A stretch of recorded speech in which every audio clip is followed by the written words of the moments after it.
Fanttik S1 NEX Studio. This is a massive construction little unit that we really wanted. It's got a hammer, tape measure, Rex wrench, USB cables, extension bits, adjustable wrench, cordless screwdriver. It's got everything you need to construct because we were constructing. And we don't have a lot of tools in this office, so I felt the need to purchase some cheap Chinese tools. And Fanttik is a cool brand. Fanttik, if you ever want to work together, let me know. But this is the thing. Oh, this thing is a massive. Comes with this massive box. It says S1X Studio. Household tool set. Build your simple ideas. Now, it comes with a nice handle. That's cool. Let's go ahead and open this bad boy up. There's like not a lot of content on what's inside, how it looks, how you use it. So I felt the need to make this.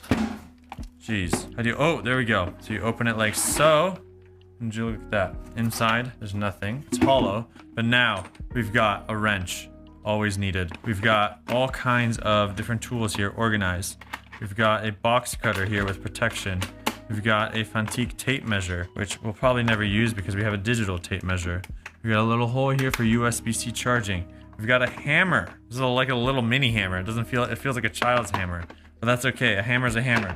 We've got this for grabbing stuff because we'll need that. And then we've got our electrical drill on with the light. Let's see. Triple threat. I guess those are the different torque levels, USB-C charging. Interesting. We got all these little options for screws. I guess I could take this out here. You can kind of see what's available right there. It's not a lot of options, but it's some. We got an extender if you need to be able to screw it in small areas. And then what is this? Like a little placeholder. But these are all the things that come in this Fanttik case. The box cutters didn't stick. That looks a bit dangerous. Maybe it goes this way. Oh yeah, right there. Like so. Boom. Clicks into place. This is kind of what it looks like generally. And then when you're done, you're like, I don't need these tools. Go ahead and slide this right in. It looks like it locks into place. Yep. Press it in to lock it in, and now it's a unit. You can carry this around. You got your little handy dandy household mini toolbox carry. Cool. Fanttik, you want to work together? Hit me up. My name is Shervin. Share, subscribe, turn notifications. Let me know what questions you have. Link is down below if you do plan to buy this. We'll see you in the next one. Peace.